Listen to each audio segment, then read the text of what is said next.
Labdien, skatītāji! Tuvojas peldsezona, un, kā zināms, Salacgrīvā atrodas brīnišķīga pludmale.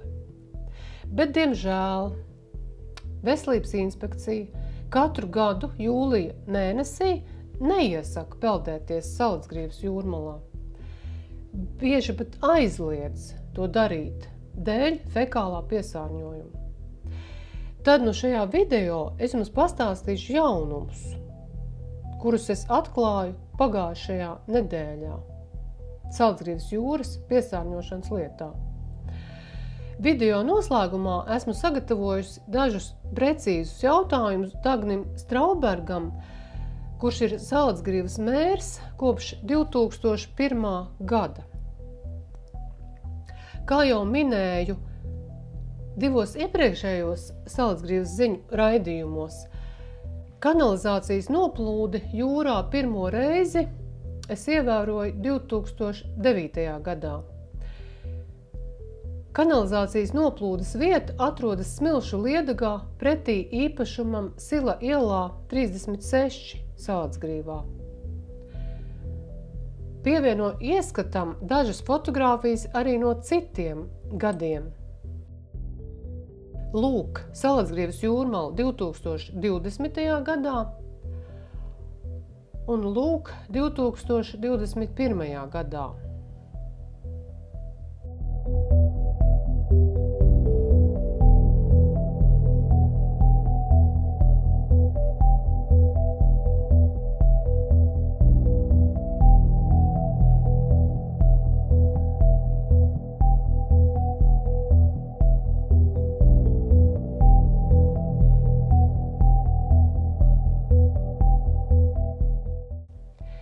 Ir vēl viena pavisam nelāga vieta pašā Salacgrīvas pludmalē, kur visos gada laikos, bet īpaši jau pašā vasaras karstumā, pludmalē ir neciešams smārds, kanalizācijas smārds un neglīta aina ar melnām sapuvušām aļģēm jau jūlija sākumā, kas sabojā prieku atrasties Salacgrīvas jūrmalā.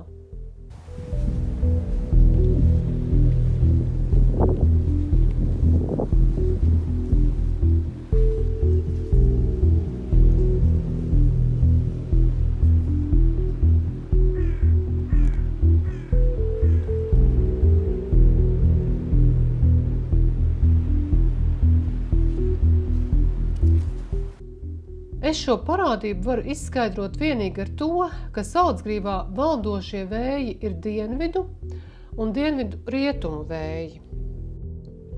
Tā kā kanalizācija jūrā ieplūst Salacgrīvas dienvidu pusē, tad vēji un straumes to atnes uz Salacgrīvas pludmali, kas atrodas ziemeļos no piesārņojuma vietas. Tur kopā ar jūras aļģēm krājas un pūst kanalizācijas notekūdeņi. Es nevienā citā vietā, visā Baltijas jūras piekrastē, neesmu redzējusi līdzīgu ainavu un jutusi līdzīgu smaku, kādu es to redzu un jūtu Salacgrīvas pludmalē, jūrmalā, Salacas dienvidu pusē. Arī jūrmalā Salacas ziemeļu pusē es neesmu redzējis neko līdzīgu. Lūk, piemēram, šis ir piejūras dabas parks Mangaisalā, tātad pie Rīgas. Attēls uzņemts 5. septembrī. Atceros, ka krastā izskalotās jūras aļģes smaržoja pēc rudenīgas jūras. Tās bija smaržīgas. Jā, specifisks aromāts, bet tomēr smarža. Tas bija zaļā krāsā, nevis melni brūns ar eļļainiem pleķiem un smakojošs kā nabaga Salacgrīvā. Lai gan pludmale Mangaisalā pēc struktūras ir ļoti līdzīga zemajai un platajai Salacgrīvas pludmalē Salacas kreisajā krastā. Pie tam Mangaisalē tuvumā atrodas Rīga ar apmēram 600 000 iedzīvotāju. Tikmēr Salacgrīvā ir tikai 2500. Piesārņojuma šeit vispār nebūtu jābūt. Esmu pārliecināta, ka Salacgrīvā nav neviena šķēršļa tam, lai šeit plīvotu zilais karogs. Tīras jūras un saklūptas vides simbols. Lai gan mums šeit nav tik auglīgas zemes kā Zemgalē, mums ir mūsu lielākā vērtība – jūra, kuru sargāsim un kopsim.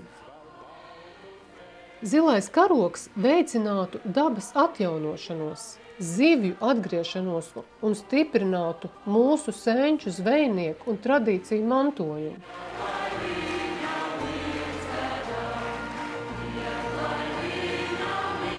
Salacgrīva kļūtu par iecienītu gala mērķi ar zivju restorāniem, viesu namiem un dzīvu piekrastes kultūru.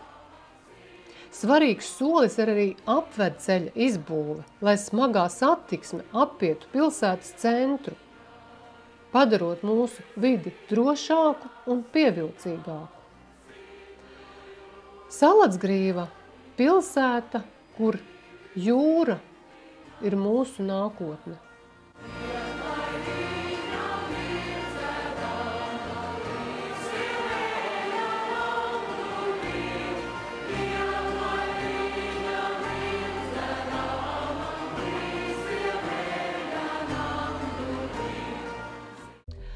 Bet šķiet, ka pašreizējai Salacgrīvas pārvaldei ir citas prioritātes.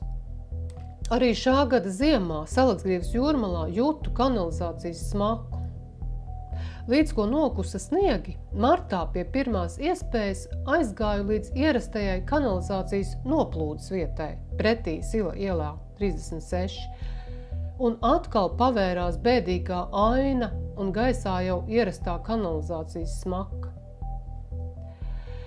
Tā kā niedres pēc ziemas bija sakritušās, tad varēja redzēt, ka turpat blakus uz krasta pusi atrodas liela lāma ar duļķainu ūdeni. Tas likās ļoti dīvaini, jo pavasarī taču daba ir attīrījusies. Visas pūstošās iepriekšējā gada aļģes sen aizskalotas.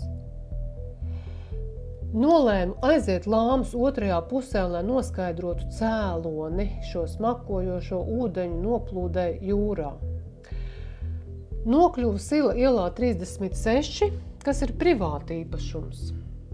Ievēroju, ka tieši pretī vietai, kur kopš 2009. gada novēroja kanalizācijas noplūdu jūrā, atrodas novadgrāvis,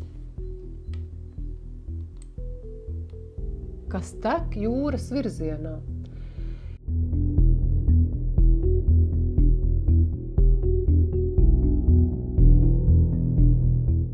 Izrādījās, ka grāvis iztek no palielas bedres, piepildītas ar netīru duļķainu šķidrumu, no kura veidīja spēcīga kanalizācijas smaka. Bedre atrodas blakus Robežu, Līču, Bangu un Selgas ielām, privātmāju rajonā. Novadgrāvis ir apmēram 220 metrus garš. Izskatās speciāli rakts ar nelielu slīpumu, lai notekūdeņi labi notecētu Rīgas jūras līcī. Kadastrs.lv noskaidroja, ka īpašums Sila ielā 36 Salacgrīvā no 2004. līdz 2022. gadam piederēja kādam 1976. gadā dzimušam Kārlim Muciņam, bet no 2022. gada pieder kādam 1986. gadā dzimušam Gatim Grīntālam. Ja šie īpašnieki gadījumā skatās šo video, tad man jautājums, vai jūs tiešām nezināt, ka caur jūsu īpašumu iet kanalizācijas novadgrāvis jūras virzienā? Ja zinājāt un zināt, tad kādēļ klusējat? Kad devos prom no šī privāta māju kvartāla, ieraudzīju, ka joprojām ceļa malā stāv plakāts ar uzrakstu Ūdens saimniecības infrastruktūras attīstība Salacgrīvas pilsētā 3. kārta. Tas tur stāv jau vairākus gadus. Internetā atradu 2020. gada janvārī publicētu rakstu, kurā ziņots, ka 2019. gada jūnijā Salacgrīvā noslēdzās projekta ūdens saimniecības infrastruktūras attīstība Salacgrīvas pilsētā 3. kārta – būvniecības darbi. Sijā Salacgrīvas ūdens vadītājs Kaspars Krūmiņš stāstīja, ka no 2013. gada ūdens saimniecības infrastruktūrā Salacgrīvas novadā ieguldīti vairāk nekā 7 miljoni eiro. Maza atkāpe.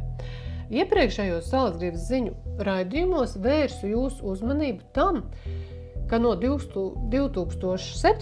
līdz 2009. gadam Salacgrīvā būvēja tā dēvētās gadsimta celtnes 4,2 miljonu eiro vērtībā. Tātad notekūdeņu attīrīšanas iekārtu un dzeramā ūdens atzelžošanas staciju. Tātad kopā 10 gadu laikā Salacgrīvas ūdens saimniecībā ieguldīti 11,2 miljonu eiro. Pilsētā, kurā dzīvo 2500 cilvēku, manuprāt, tas ir ļoti nopietnas ieguldījums un rezultātam vajadzētu būt izcilam. Kaspars Krūmiņš lepni atzina, lielākais ūdens saimniecības sakārtošanā būs paveikts. Svarīgi, ka jaunais kanalizācijas tīkls tika izbūvēts arī Bangu, Robežu, Līču un Selgas ielās. Tātad pretī tai vietai, kur no 2009. gada līdz pat šai dienai novēroja kanalizācijas noplūdes jūrā. Taču par spīti ļoti nopietniem ieguldījumiem un vērienīgajiem darbiem 10 gadu garumā 2020. gada novembra raidījumā Bez tabū atklājās, ka Salacgrīvā tomēr notiek vides pārkāpumi. Lūk fragments. Lienas pieminētajā grāvī arī valsts vides dienests konstatējis neattīrīta ūdens ieplūdi jūrā. Salacgrīvas pilsētu iedzīvotāji privāta sektorā nenodrošina atbilstoši notekūdeņu apsaimniekošanu. Valsts vides dienests nekontrolē decentralizēto kanalizācijas sistēmu apsaimniekošanu, to veids pašvaldības. Ir jāsako līdz regulāri, lai viss būtu kārtībā, lai mēs mazinātu ietekmi uz jūru, lai visādā ziņā būtu vidē draudzīga saimniekošana visās jomās. Valsts vides dienests sola situācijai sekot līdzi, darot visu iespējamo, lai izskaustu kanalizācijas noplūdi jūrā. Diemžēl vai par laimi, tas būs jādara arī pašvaldībai.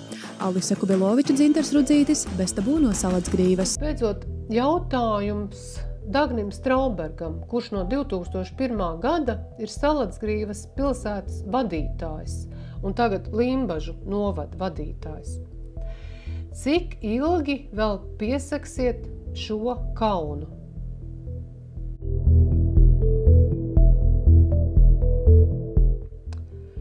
Kāds ir Salacgrīvas pašvaldības rīcības plāns, lai beidzot likvidētu neattīrītu notekūdeņu ieplūšanu jūrā caur privātu īpašumu Sila ielā 36? Vēl viens jautājums, ļoti svarīgs. Kad Salacgrīvas pilsētā notika pirmās kārtas būvniecības darbi, bija radušās problēmas ar kanalizācijas spiedvada izbūvi šķērsojot upi. To nebija iespējams izdarīt ar plānoto metodi, jo upes grunts ir ļoti cieta. Kamēr nav šķērsota upe, projektam nav īsti jēgas, stāstīja projektu vadītājs Jānis Lipsbergs. Jautājums, vai kanalizācijas spiedvads upē tomēr tika izbūvēts? Jautāju tādēļ, ka publiski ir pieejama informācija vienīgi par to, ka pirmajā kārtā uzbūvēja notekūdeņu attīrīšanas iekārtu, sūkņu staciju Melnaukšņu ielā un kanalizācijas spiedvadu no Melnaukšņu ielas sūkņu stacijas līdz Lautaru attīrīšanas iekārtē. Tas arī viss. Otrajā kārtā bija plānots izbūvēt ūdensvadu šķērsojot, tātad ūdensvadu, nevis kanalizācijas spiedvadu, šķērsojot Salacas upi ar beztranšeju metodi. Un nekur nav atrodams ziņas par kanalizācijas spiedvadu būvi šķērsojot Salacu. Lūdzu pierādījumus par kanalizācijas spiedvada izbūvi šķērsojot upi. Vai tā būtu pirmā kārta, otrā vai trešā? Vajadzīgi pierādījumi, atskaites, dokumenti, fotogrāfijas. Ņemot vērā situāciju, kāda ir Salacgrīvā ar vidas pārkāpumiem. Trešais jautājums. 2020. gada novembra Bez tabū raidījumā un arī rakstiskā vēstulē man Valmieras vides dienests norādīja, ka ir ierosināta administratīvā lietvedība par neatbilstošu Salacgrīvas notekūdeņu attīrīšanas iekārtu darbību.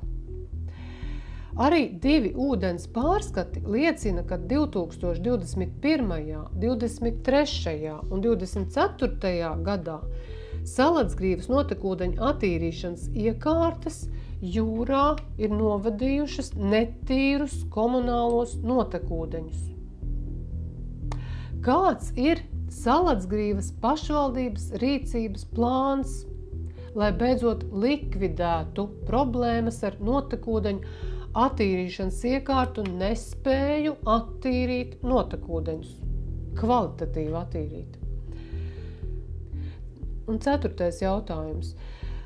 Valsts vides dienests 2020. gadā akciju sabiedrības Brīvais Vilnis notekūdeņu attīrīšanas iekārtas atzina par novecojušām un nederīgām, lika tās demontēt un uzbūvēt jaunas, modernas attīrīšanas iekārtas, kas veic notekūdeņu priekšattīrīšanu, lai tad pēc tam tos varētu novadīt uz Salacgrīvas notekūdeņu attīrīšanas iekārtām, kas veic pilnīgu attīrīšanu pie atbilstoši normatīviem. Vai Brīvais Vilnis ir uzbūvējis nepieciešamās iekārtas? Kāds ir grafiks konkrētiem soļiem, kad tiks veikti pasākumi nepilnību likvidēšanai? Gaidu atbildes. Šī nav tikai neglīta ainava. Tas ir veselības, vides un turisma nozars jautājums. Ja Salacgrīvā piesārņojums turpinās, pašvaldība riskē ar naudas sodiem no Eiropas Savienības